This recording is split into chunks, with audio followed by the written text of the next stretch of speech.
Anyway, one of my favorite things to do is asking questions to people who believe in evolution. So I asked this professor if I could ask him some questions about the Big Bang. He said, sure, what would you like to know? I said, well, sir, you told me 20 billion years ago all the matter in the universe was squished in this little tiny dot. And it was spinning faster and faster and exploded. I said, where did all this matter come from? He said, well, we don't know that for sure. I said, okay, now, sir, hold it. If I told you that I believe about 6,000 years ago God created the heaven and the earth, like the Bible teaches, you're going to say, and where did God come from? And I don't know. But you said 20 billion years ago there was a Big Bang, and you don't know where the dirt came from.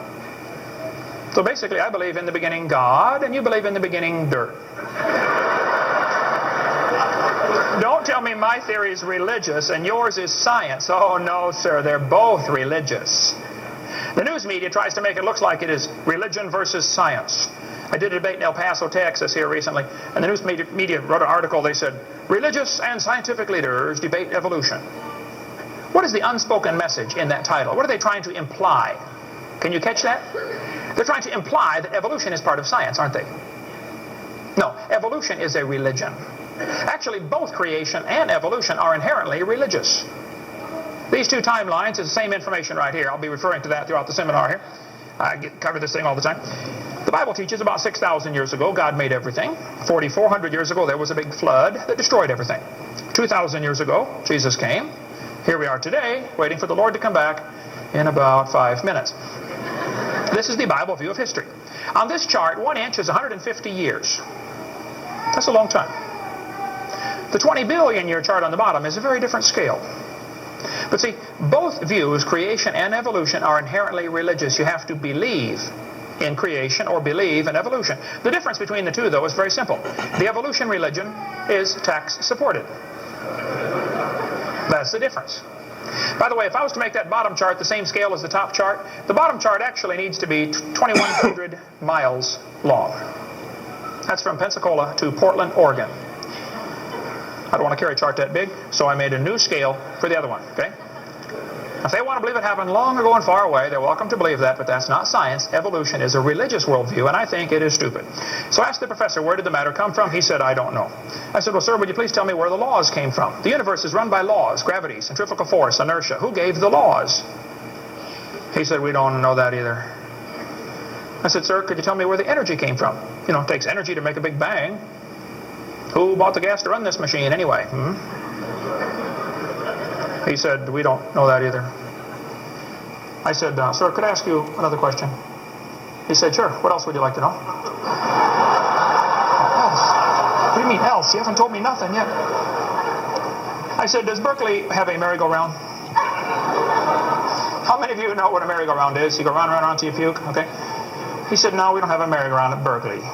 I said, you ought to get one. You could learn some good science on a merry-go-round. If you put some fourth graders on a merry-go-round, are there any fourth graders in here tonight? Who's in fourth grade? All right, I like fourth graders. I spent the best 5 years of my life in the fourth grade. That's before they diagnosed ADD. Put some fourth graders on the merry-go-round. I like using fourth graders because they're tough and they're expendable. And we're going to get the high school football team out there to get that thing spinning clockwise as fast as it will possibly go.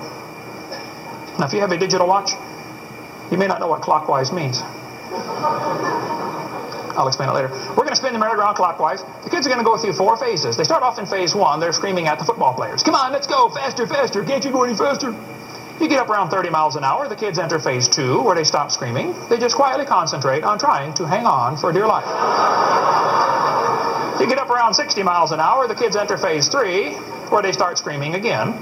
But now they're screaming, stop, stop, please, slow down. Don't stop, though. Keep going faster and faster. When you get to about 100 miles an hour, you should enter phase 4. That's where the kids begin to fly off the merry-go-round. Now, when this happens, you will notice a very interesting phenomena of physics. If the merry-go-round is going clockwise, when the kid flies off, the kid will be spinning clockwise until he encounters resistance, like a tree or telephone pole. That's because of a law in physics known as the conservation of angular momentum. You see, if a spinning object breaks apart in a frictionless environment, the fragments will all spin the same direction. It's very simple. It's because the outside is moving faster than the inside. And so it keeps the same direction of spin. The professor said, yes, I understand about the conservation of angular momentum. I said, well, good. I'd like to ask you a question then, sir. If the whole universe began as a swirling dot, like you said, Why do 2 planets spin backwards? He said, that's interesting. I said, no, that's more than interesting. It's kind of hard on your Big Bang Theory. And not only that, 6 of the moons are spinning backwards. Why? He said, I don't know.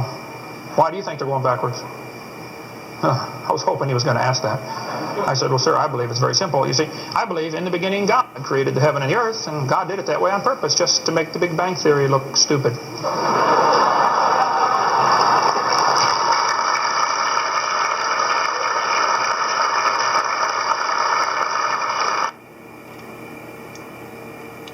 Now, here's one thing that the Christians need to understand. And yes, I'm a Christian. Genesis is a remake of Earth, because you create things from nothing. Now, Genesis, something was already there. The water was there. So Genesis is actually a remake of Earth, that likely something happened. Maybe there was a pre-Adamic angelic war or something like that. Not quite sure. It'll take a little more research, but definitely the Earth is definitely older than 6,000 year mark. 6,000 years is just a remake point. Yeah, it's just a remake point.